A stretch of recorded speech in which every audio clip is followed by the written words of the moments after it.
Il-qari huwa qasir, huwa Ġenesi, kapitlu 1, vers 1.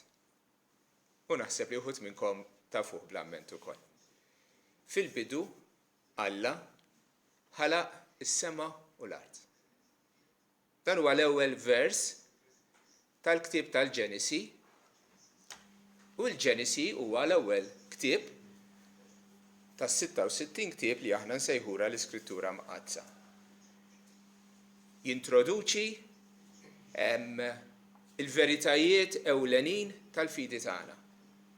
L-ewwel nett ilaqqana mal-awtur ta' kollox, fil-bidu Alla. Imma mbagħad ukoll jitkellem dwar l-oriġini tal-ħolqien. Kelma Ġenesi tfisser oriġini jew il-bidu. Jitkellem fuq il-bidu tal-ħolqien, jitkellem fuq il-bidu tal-bniedem magħmul fi xbija t'Alla.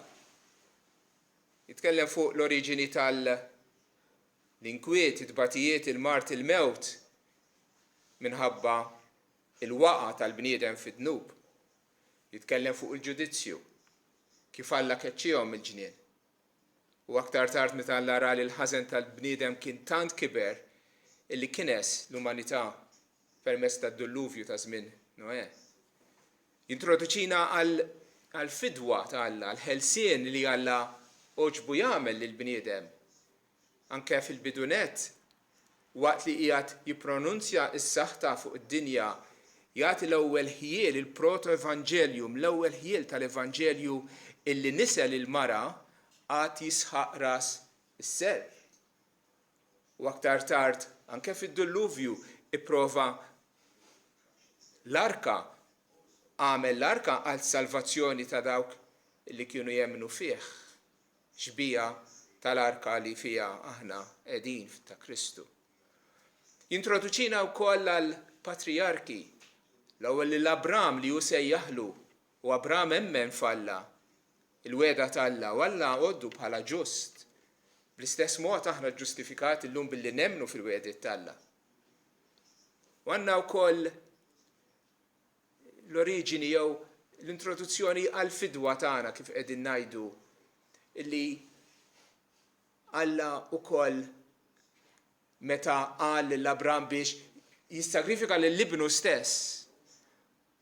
Meta ma rridx fil-verità ħelsu, imma kienet stampa ta' dak li kellu jagħmel Alla l-missier għal ibnu biex jipprovdi sagrifiċċju għal maħfra ta' dnubietna.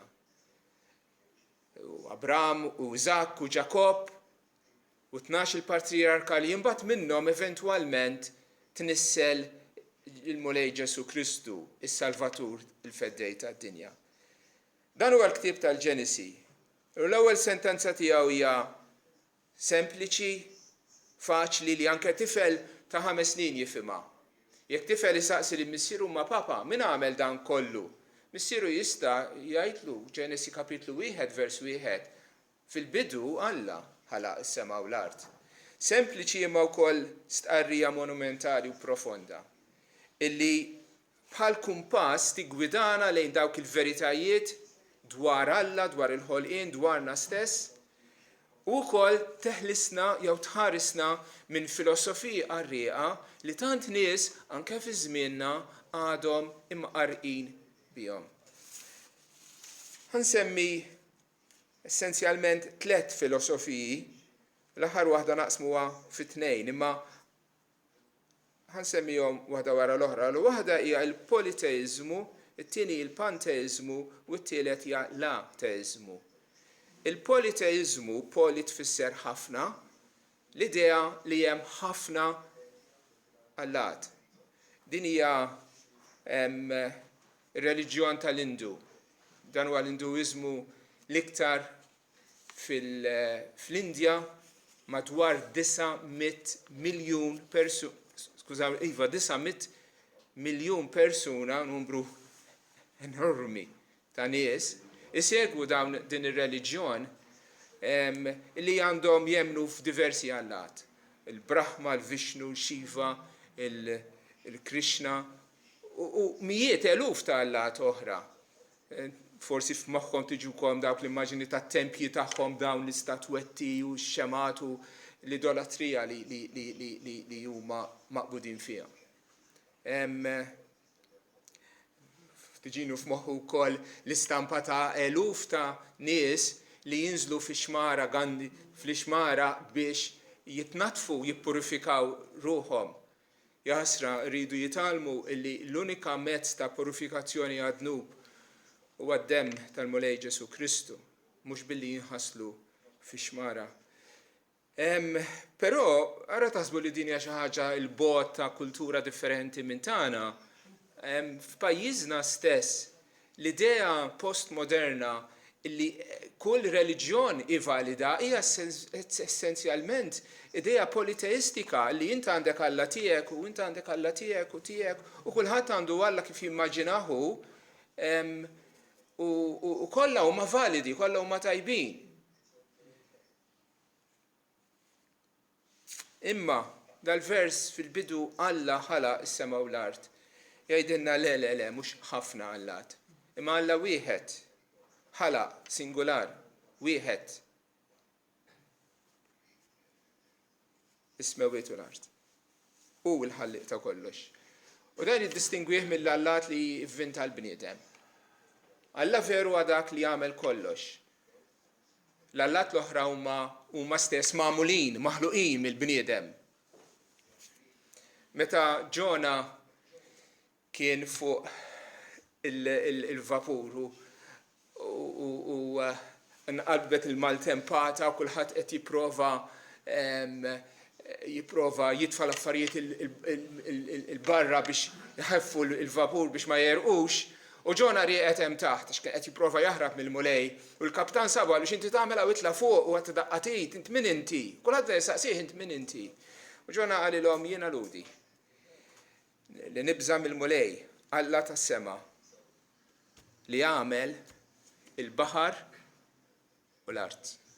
Dan il-baħar li rrid jkollna. Dak għamlu Alla li nemmen fih jien. Alla veru u Alla li ħalaq kollox. U meta Pawlu fateni maru sab Alla kemm trid f'kull kantuniera statwi tal-Alla differenti. Sansitra sab altar li ma kien dedikat lill-Allar mhux magħruf. Għalilhom il-dak Alla qed nixandrilkom jiena. U identifika bħala Alla illi ħalaq is-sema u l-art li ma jammarx f'tempji magħmul bl-idejn. Għax huwa għamel kollox. U missirietna fil-fidi baqa l-kbir meta ġabru l-essenza, il-kor tat-twemmin tagħna fil-kredu, bdew il-kredu jiena nemmen f'Alla il-missier li jista' kollox li ħalaq is-sema u l-art. Aħna nidentifikaw Alla li nemmnu fih bħala Alla il-ħalliq li jagħmel kollox. Politeizmu. Mbagħad għandek il-panteizmu. Essenzjalment din hija l-idea li Alla u kollox. U kollox u Alla. Fi kliem ieħor ma niddistingwux bejn il-ħolqien u l-ħalliq tiegħu. Aħna stess f'din il-filosofija, f'din ir-reliġjon, nagħmlu parti minn Alla. Siġra hija parti minn Alla. Baqra hija parti minn Alla. Kollox u Alla u kollox. Din huwa il-Buddiżmu klassiku, il-reliġjon panteistika klassika. Però again, ma rridkomx taħsbu li dina xi ħaġa il-bot mill-kultura tagħna. Anke fil-punent, l-idea llum popolari li inti tfittex il-verità, tfittex id-dawl fejn? Fik innifsek. Isma' lilek innifsek fis-silenzju u taraf il-verità. Essenzjalment qed tagħmel lilek innifsek bħalli kieku inti Alla. Dawn huma l-idea wkoll komuni nkollu nisemgħuha illi omna in natura. Omna n-natura? Le. Meta kont żgħir kien hemm poeżija desiderata, go placidly among the haste and noise, tiftakruha xi wħud minnkom u ġieli titkanta wkoll. U vers minnhom jgħid, you are a child of the universe, no less than the trees or the stars, you have a right to be here. You are a child of the universe. Le skużi. The universe is a child of its creator, jekk irridu nkunu preċiżi. U jien ukoll maħluq minn Alla. Jiena ma nqimx lill-ħolqien. Jiena nqim lill-ħallieq tal-ħolqien. Le, fil-bidu Alla ħalaq is-sema u l-art. Innotaw li s-sema u l-art huma distinti minn Alla li ħalaqhom. U Alla kien qabel is-sema u l-art. Huma żewġ veritajiet, żewġ entitajiet differenti mill-xulxin. Il-politeizmu, il-panteizmu. U mbagħad għandek ukoll l-ateizmu. A tfisser li m'hemmx. Allura m'hemmx Alla. Dawn huma nies illi huma uħud minnhom konvinti illi m'hemmx Alla, però mbagħad għandek ħafna illi huma ateisti ta' konvenjenza ngħidilhom jiena, illi għalkemm jgħidu li jemmnu f'xi qawwa jgħixu bħalli kieku Alla ma jeżistix. M'hemmx mhux se jissottomettu ruhom għal-liġi tiegħu jew ifittxu l-għajnuna tiegħu, effettivament huma ateistiċi fil-prattika. Imma again, Ġenesi wieħed jgħidilna fil-bidu Alla. Infatti Alla huwa realtà ogħla u qabel l-istess univers li aħna ngħixu fih. Alla ħalaq is-sema u l-art. Aħna naffermaw f'Ġenesi kapitlu 1 illi Alla jeżisti. U jekk xejn is-smewiet u l-art li ħalaqu huma xhieda ta' dak li jagħmilhom. Kull dar tgħidilna l-Iskrittura hija mibnija minn xi ħadd, le? Ma tarax dar u tajt tara waqgħet mis-sema din. Le, dar bnija xi ħadd, perid, bennej, etc. Min ħalaq kollox ikompli jgħid l-awtur tal-Lut u Alla. L-istess ħolqien huwa x-xhieda huwa l-evidenza tal-ħallieq li jagħmlu. L-ateizmu għandu ħafna tfal, imma ħansemmilkom żewġ titfal, żewġ tuliet tal-ateizmu.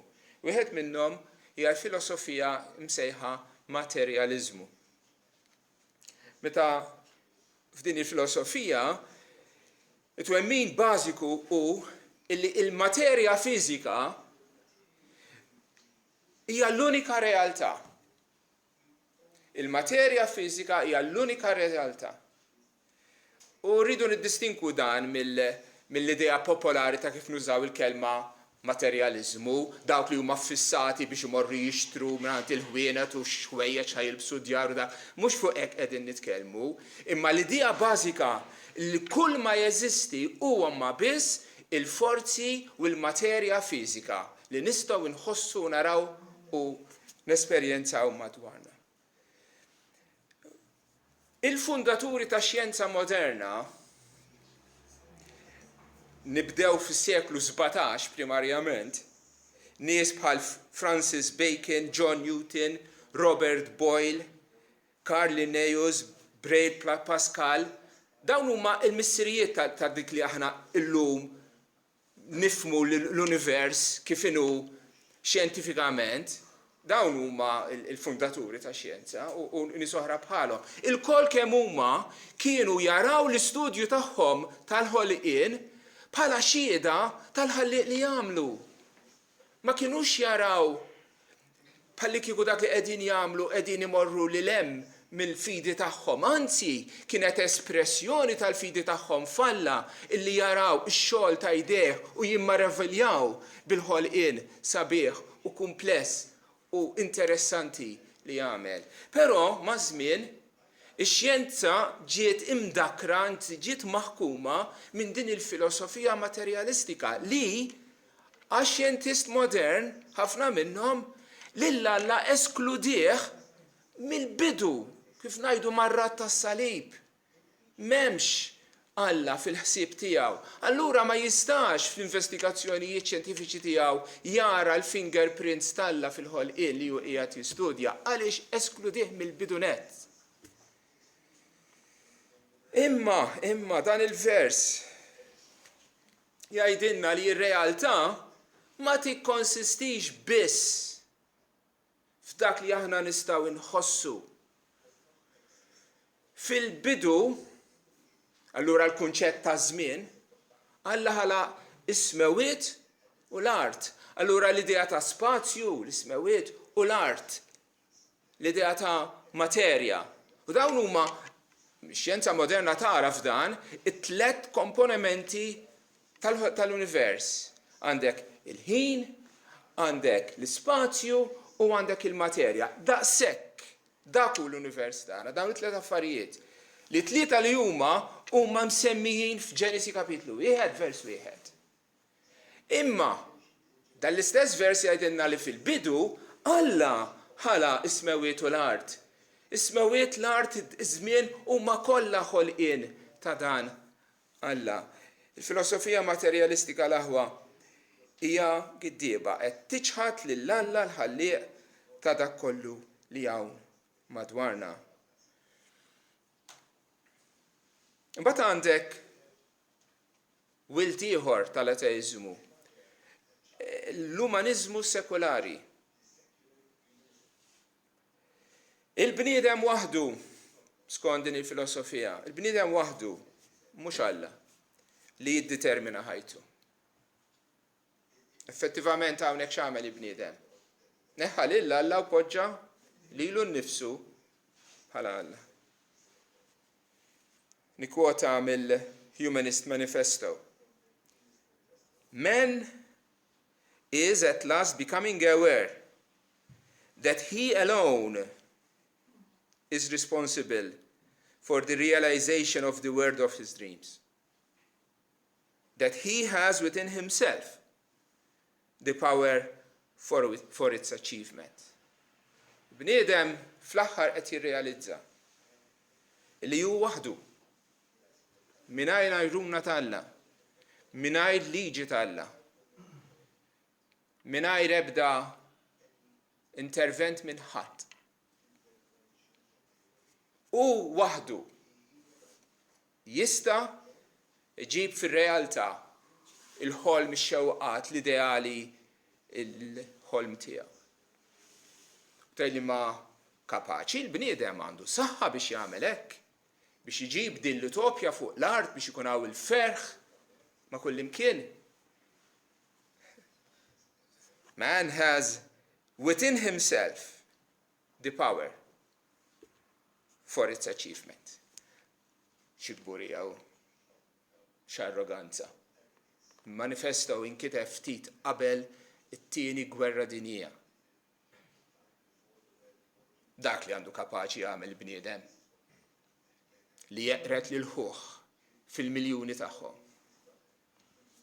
Mhux li jġib il-ferħ u l-paċi. Kemm hu arroganti l-bniedem. Ġenesi kapitlu 1 vers 1 ipoġġi lil Alla l-ewwel. U lil bniedem ta' fejn ipoġġih bħala tikka f'dan l-univers vast illi ħalaq Alla. Fil-bidu Alla ħalaq is-smewiet u l-art, u fuq dik l-art hemm dan il-bniedem, din it-tikka. L-umaniżmu sekolari huwa bużieqa minn fuqha. Ġenesi 1:1 huwa l-abra li tmiss dik il-bużieqa u tifqaħħa. Dawn huma l-filosofiji foros l-aħwa illi qegħdin jaqarqu b'tant nies, il-politeizmu, il-panteizmu, l-ateizmu, il-materjaliżmu u l-umaniżmu sekolari. Imma fl-istess ħin, Ġenesi kapitlu 1 vers 1 jgħallimna veritajiet sbieħ dwar il-ħalliq tagħna. Fil-bidu Alla ħalaq is-smewiet u l-art. Il-fatt li Alla kien fil-bidu qabel ma kien hawn xejn u meta ma kien hawn xejn, Alla kien. Kelma waħda Alla huwa etern. Għax irrid ikun hemm qabel il-ħolqien biex ikun jista' joħloq il-ħolqien. Alla huwa etern. Fil-waqt li ovvjament l-univers tagħna l-Bibja tgħallem ċar li beda jeżisti. li kellu bidu, li kellu data ta' twelid, li kellu data meta kien manufatturat jekk trid. Qabel ma twildu l-muntanji, naqraw fis-Salmi, jew qabel ma int għamilt l-art u d-dinja, minn dejjem għal dejjem int Alla. Innutaw, qabel l-ħolqien minn dejjem int Alla. Alla ma kellux bidu, Alla huwa etern. U kemm se jdum Alla? Minn dejjem għal dejjem. Bla bidu kif qal Duncan bla tmiem. Alla huwa etern. Fil-verità, filosofikament jeżistu żewġ possibilitajiet dwar l-univers tagħna. L-univers huwa jew etern jew temporali. Jew m'għandux bidu jew kellu bidu. Waħda minn tnejn ma tistax ikun it-tnejn hu. L-evidenza fiżika turi biċ-ċar illi l-univers tagħna huwa finit. Kemm fil-kobor tiegħu kif ukoll fi żmien tiegħu. L-univers nistgħu nqabbluh ma' xema, ikkonsidraw xema tixal. Nsaqsikom tista' xema tixal għal dejjem? Tixala u tibqa' tixal għal dejjem? Tista'? Le għala. Għax hekk qiegħda tinħela ftit ftit. Jekk ilha tixal minn dejjem għal dejjem, diħa tintefa'. Mela jekk jiena dħal ġo kamra u sibt li hemm xema qiegħda tixal, nista' ngħid dik ix-xema xela xi ħadd u ilha tixal ma nafx kemm imma forsi ilha sija forsi ilha iktar inqas, ma nafx imma ilha tixal, imma naf żgur li mhilix tixal minn dejjem għal dejjem, għax kieku sissa intfiet.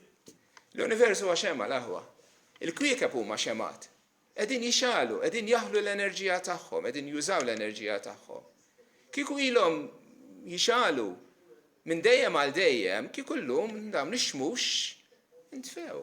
Il-fatt li għadhom jixelu hija xhieda li l-univers kellu bidu. Li xi ħadd fil-bidu xalhom. Ħa ngħidilkom l-istorja ta' żewġ xjentisti, ta' Bertu u ta' Edwin. Albert Einstein u Edwin Hubble li kienu jaħdmu fil-bidu tas-seklu ieħor fl-Amerika fuq iż-żewġ naħat tal-pajjiż. U Albert Einstein kien qed jiżviluppa t-teorija tiegħu ta' relattività ibbażata fuq konsiderazzjonijiet ta' gravità u ħafna matematika u formuli matematiċi. U l-istudju tiegħu waslu għal konklużjoni illi l-univers qiegħed jespandi. Imma hu peress illi kien diġà preġudikat mill-filosofija materjalista tiegħu, illi m'hemmx Alla, ma setax jaċċetta illi l-univers qiegħed jespandi. Għaliex? Għax jekk qed jespandi kien hemm żmien meta kien iżgħar, meta ma kien xejn. Allura tittasal għal konklużjoni illi l-univers kellu bidu. U ma setax iġerraħa. Allura daħħal factor fil-equations tiegħu. Dak li ngħidulu u sejjaħlu l-cosmological constant. Biex iġib l-univers la qiegħed jespandi u laqas qiegħed jiġkien biex iżommu l-istess. Biex ikun jista' jgħid li l-univers huwa etern. In-naħa l-oħra, f'Kalifornja kellek il-Edwin Hubble. U dak iż-żmien kienu għadhom kemm bnew dak it-teleskopji enormi li kienu jpoġġuhom ġo din isa kopla kbira b'resolution kbira ħafna illi setgħu anke point żgħar mifrudin minn xulxin jiddistinguhom minn xulxin. Dak iż-żmien fin-1920s kienu għadhom jaħsbu ħafna nies illi il-Milky Way huwa l-univers kollu. Però b'dawn it-teleskopji kbar, Edwin Hubble u oħrajn skoprew li l-hemm mill-Milky Way hemm ħafna galassji oħrajn. Daqs il-galassja tagħna u ikbar minnha, ma' miljuni tagħhom. Allura f'daqqa waħda il-viżjoni tagħna ta' univers twessat immensament. Imma parti minn dan, Edwin Hubble induna illi dawn il-galassji qegħdin jitbedu minna u qegħdin jitbedu minn xulxin. Bħalli kieku għandek bużieqa u fuq għandek ftit tikek, spots. U inti tonfoħ dil-bużieqa u aktar ma tonfoħha dawk l-spots qegħdin jitbedu minn xulxin. U wasal għal konklużjoni ukoll min-naħa tiegħu li l-univers qiegħed jespandi u la qiegħed jespandi xi darba kien iżgħar u iżgħar sakemm tiġi f'punt li kellu xi bidu.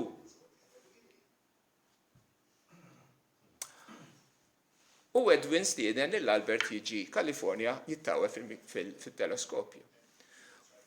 U Albert Einstein mar iltaqa' miegħu u hemm dan ir-ritratt famuż meta kien hemm din l-okkażjoni ta' Edwin Hubble qiegħed bil-pipa f'ħalqu hekk wara Einstein u Einstein qiegħed jittawel minn ġo teleskopju.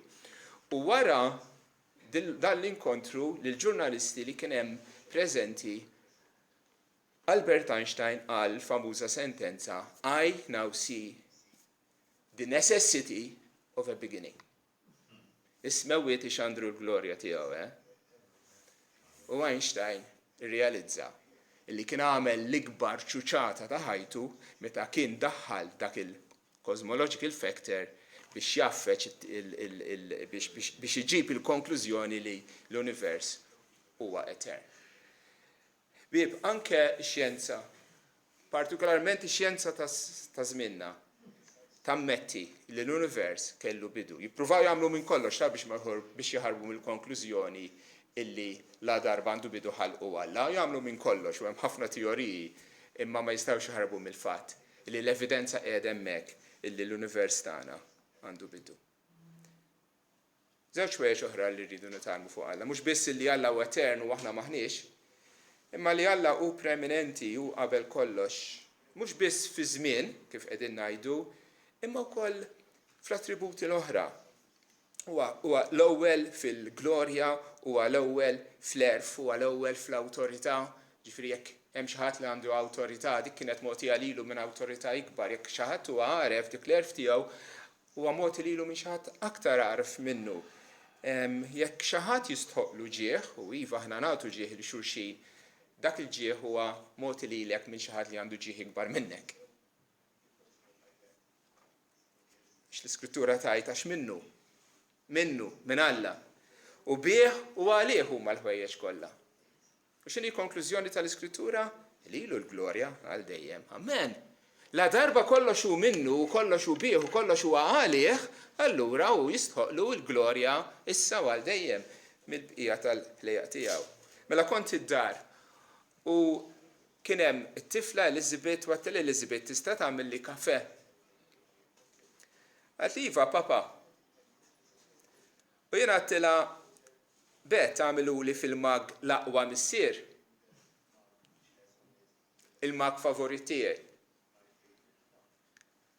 Elizabeth qalt li papa, int m'intix l-aqwa missier.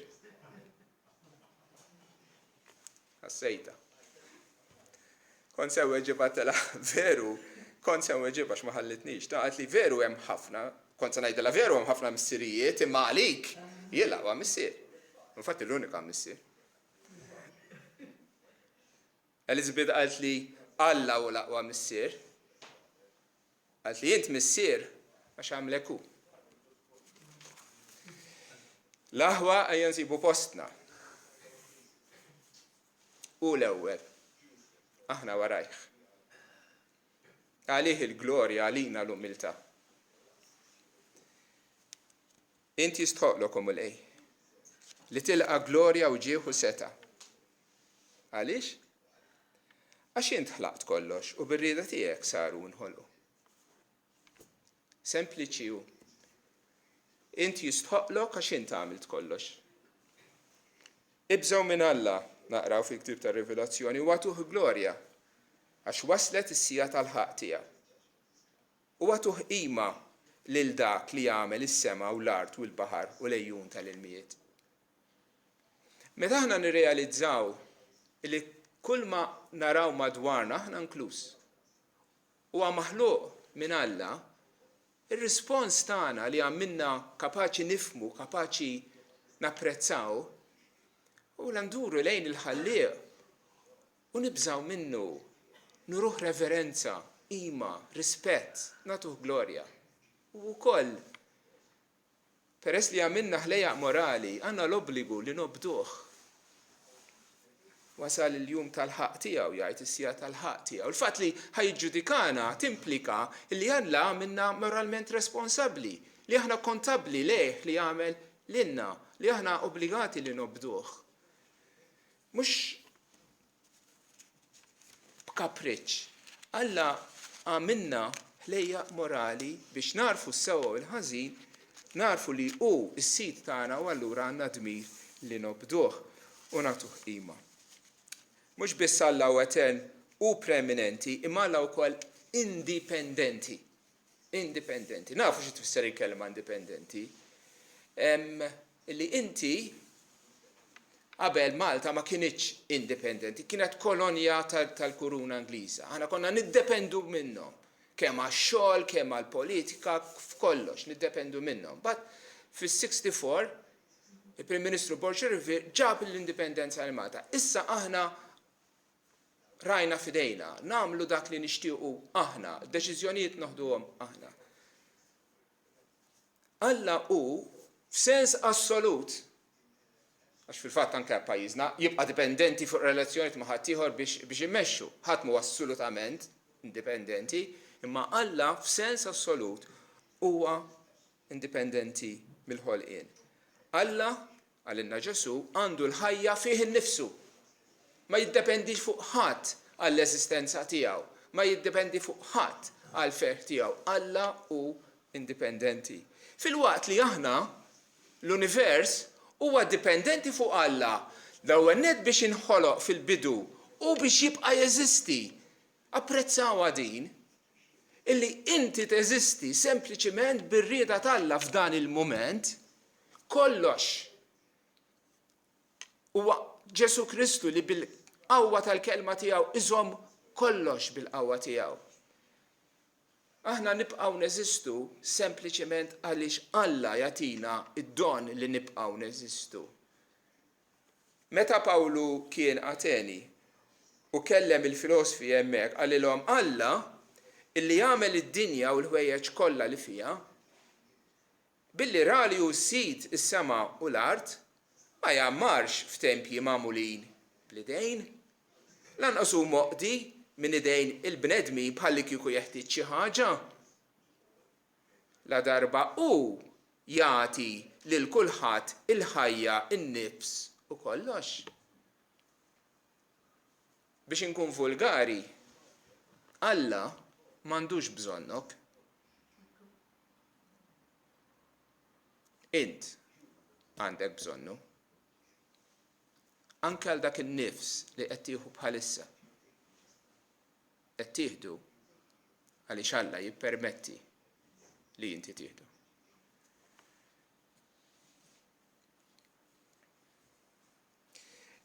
Meta nikkonsidraw li dak kollu li għandna l-eżistenza tagħna li nibqgħu neżistu, il-ħajja tagħna, dak li jipprovdilna biex nibqgħu ngħixu l-ħobs, l-arja, il-familja l-imħabba, dawn huma kollha mogħtijin lilna minn Alla l-aħwa.